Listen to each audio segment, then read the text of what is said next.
Hi అందరు ఎలా ఉన్నారు?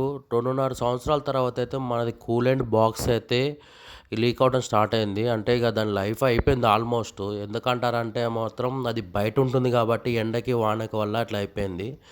నేను అప్పుడే చేంజ్ చేద్దామని చెప్పేసి దానికి ఎంసెల్ అయితే వేసి అయితే నడిపియడం అయితే జరిగింది. మహా అయితే ఒక వారం రోజులైతే నడిచింది.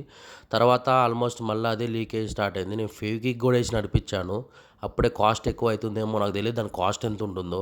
అలా వేసి నడిపించాను. ఇక ఇట్లా కాదు ఇక అది మళ్ళీ అదే రిపీట్ అవుతుందని చెప్పేసి నేను మా ఫ్రెండ్ అయితే ఆటోనగర్కి అయితే బయలుదేరాము ఇద్దరము. ఇక ఆటోనగర్లో ఏడ దొరుకుతాయంటే మీకు తెలిసిందే కదా, ఆటోనగర్లో మహేష్ మొబైల్స్కి వెళ్తాం ఎక్కువ శాతము. అందరూ వెళ్ళేది అక్కడికే. మహేష్ మొబైల్స్కి అయితే వచ్చాను ఇక్కడికి. తీరా ఇక్కడ మహేష్ మొబైల్స్కి వచ్చి అడిగాక ఇక్కడ కూడా లేదని అయితే చెప్పారు. ఆడ నుంచి మన ఆటోనగర్లో మనకి టాటా షోరూమ్ ఉంది కదా, జాస్పర్కి అయితే వెళ్ళటం జరిగింది. అక్కడ కూడా స్టాక్ లేదని చెప్పారు. అరే ఇదేందిరా నాయన అని చెప్పేసి మళ్ళీ రిటర్న్ వస్తుంటే ఒక అన్న అయితే మనకి అక్కడ నుంచి కొంచెం ముందుకెళ్తే టాటాది ఇంకొకటి రెక్సా అనేసి ఉంటుందని చెప్పారు. ఆడ నుంచి అక్కడికి వెళ్ళాక అక్కడైతే మనకి పర్లేదు, అక్కడైతే దొరికింది. టాటా షోరూమ్ పక్క నుంచి తిన్నగా వెళ్తే మనకి లెఫ్ట్ సైడ్లో ఉంటుంది. ఇదే ఇక్కడ నాకైతే ఇది 1300 అయితే పడింది. అంటే రూ. 1296 అయితే దీని కాస్ట్ అయితే పడింది.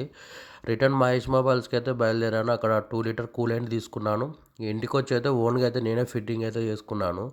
మీరు ఇలాంటిది ఏమన్నా ప్రాబ్లం ఫేస్ చేసినట్టయితే ముందే జాగ్రత్త పడండి, నాకు లెక్క కాదు. దానికి ఏమన్నా సపోర్ట్కి పైన ఏమన్నా పెట్టుకోండి. ఇప్పుడు వచ్చేది ఎండాకాలం కాబట్టి ఇంకా వేడి అనేది ఎక్కువ అవుతుంది.